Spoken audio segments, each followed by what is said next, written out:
Bencana di Sumatera Utara, di Sumatera Barat, dan Aceh itu adalah bukan bencana nasional. Tapi bisa juga adalah bencana korupsi. Kenapa? Bisa kita lihat ketika awal-awal bencana, terus viral di media sosial, itu ada kayak kayu gelondongan, kan? Kayu gelondongan yang tersapu, akhirnya mereka meratakan semua kota-kota, desa, dan yang dilewatinya. Dan ketika kayu itu dilihat, kayu itu ternyata yang nampak di video, kayu itu berbentuk potongannya rapi, cuttingannya rapi. Bukan kayak cuttingan atau tumbang secara alami, tapi cuttingannya itu rapi kayak buatan mesin. Berarti kan ada kecurigaan bahwa di hulu, di bukit-bukit sana atau di hutan-hutan yang di pucuk gunung sana. Ketika yang di hulu tadi itu hutannya sudah nggak ada, siapa yang bertanggung jawab? Saya mencatat ada 5 yang harus bertanggung jawab terkait dengan bencana tersebut. Pertama, yaitu pemerintah pusat. Pemerintah pusat ini bisa kita bagi menjadi 2 ya, yaitu Kementerian Kehutanan dan Kementerian SDM.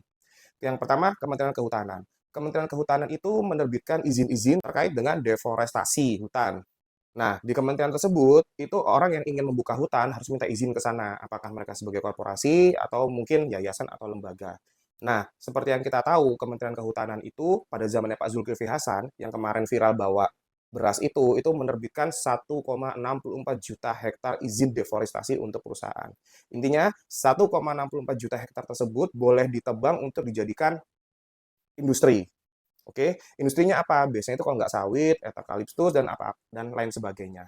Nah, masalahnya adalah akar dari tanaman hutan industri tadi itu tidak sekuat tanaman hutan. Jadi ketika tanaman hutan itu ada air turun dari atas terus diserap, dia bisa menahan air di sana. Sedangkan yang tanaman-tanaman industri tadi, terutama sawit, itu akarnya tidak bisa menahan. Akhirnya yang terjadi, ya terjadilah kayak kemarin.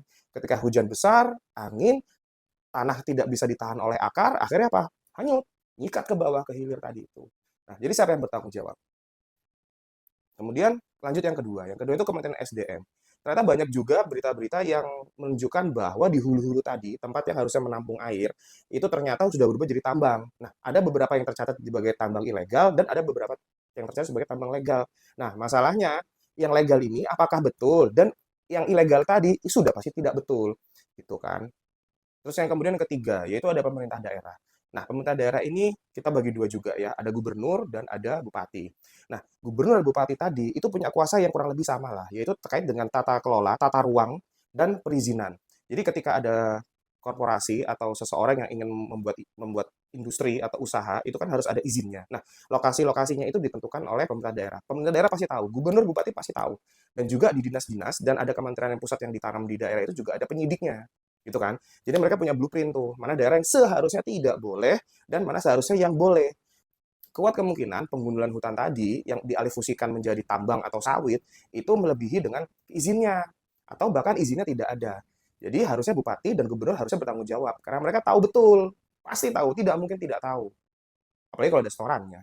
Terus yang keempat, berseliweran data-data bahwa banyak perusahaan-perusahaan besar, taipan-taipan konglomerasi itu yang punya jutaan hektar di sekitar Aceh, Pidi itu, terus Sumatera Barat, Sumatera Utara yang daerah Tapanuli Tengah dan Selatan itu, dan beberapa daerah di Sumatera Barat yang jumlahnya jutaan hektar. Jadi kan harusnya sama nih antara izin sama amdalnya. Nah, biasanya di amdal ini dan izinnya ini yang dikotak-atik. Apakah itu melebihi atau bahkan tidak ada. Jadi maksudnya melebihi itu apa? Harusnya segini, jadinya segini, jadi lebih besar. Kenapa pembukaan jutaan hektar hutan itu berpengaruh? Karena secara geografis Sumatera itu di Selat Malaka. Nah, dia itu ketemu tuh angin dari atas dan dari Australia begini. Gitu. Jadi emang rawan. Aslinya hujan, terus angin, itu aslinya banyak. Cuman akhirnya terakumulasi, jadilah bencana yang kita dapati kemarin itu. Jadi pas bencana, pas anginnya kebetulan keras, pas gundulnya juga sudah sangat minim. Akhirnya combo paketnya, jeder, habis rata banyak yang meninggal, banyak yang hancur. Tapi aneh, kenapa anehnya? Hingga detik ini bencana nasional tidak ditetapkan. Mereka, bupati dan gubernur juga masih yakin bahwa mereka masih bisa untuk mengatasinya. Itu. Terus yang kelima, pihak-pihak aparat penegak hukum yang berseragam itu pasti tahu. Kenapa? Karena kepolisian dan TNI itu mereka kantornya itu sampai di pelosok-pelosok gitu dan mereka juga ada kayak Babinsa atau apa yang tahu di daerah-daerah yang dilesep-dilesep itu mereka tahu. Jadi siogianya kalau misalnya mereka ada pengundulan hutan, ada deforestasi yang notabene harus sesuai dengan peraturan tapi mereka bilang kayak biasa aja, itu juga patut diwaspadai. Kenapa? Karena di situ rawan untuk terjadinya penyuapan. Jadi menurut saya aparat penegak hukum juga bertanggung jawab terkait dengan bencana yang kemarin itu. Mari kita menuju ke kesimpulan. Saya mencatat ada 4 yang terjadinya adanya potensi ataupun yang sudah terjadi terkait dengan tindak pidana korupsi. Yang pertama itu adalah surat perizinan. Usaha-usaha, orang-orang yang menyuap-nyuap para birokrat dan aparat penegak hukum untuk menerbitkan izin terkait dengan pengundulan hutan. Kemudian kedua, penyalahgunaan wewenang. Nah, penyalahgunaan wewenang bisa gubernur, bisa bupati, kepala dinas, penegak hukum, hingga menteri. Jadi mereka memanfaatkan wewenangnya untuk menerbitkan izin atau menutup mata apabila ada kejadian yang luar biasa terkait dengan pengundulan hutan. Yang keempat, pembiaran illegal logging. Ketika ada pembiaran illegal logging, pasti dan pasti ada aparat penegak hukum yang terlibat.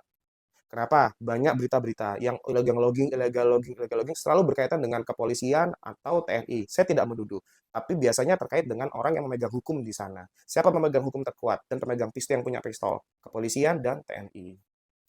Yang keempat, manipulasi data terkait dengan data AMDAL dan data izin kelola. Nah, dari data AMDAL tersebut biasanya diajukan itu angkanya fiktif. Jadi ketika di paper itu bagus, tapi ketika lihat di kenyataan itu tidak sesuai begitu. Dan terkait dengan tata ruang. For your info, gempa di Palu yang likuifaksi itu, mungkin ada yang ingat, itu terkait dengan perubahan tata ruang. Jadi, zona yang harusnya jadi zona tanaman hijau, zona biru, itu berubah, zona hijau, itu berubah menjadi zona perumahan. Jadi akibatnya apa? Daerah yang harusnya menahan air malah dijadikan perumahan. Akibatnya apa? Likuifaksi kan yang terjadi pertama di dunia, tanahnya bergoyang. Tuh. Jadi bagaimana menurut pendapat Anda?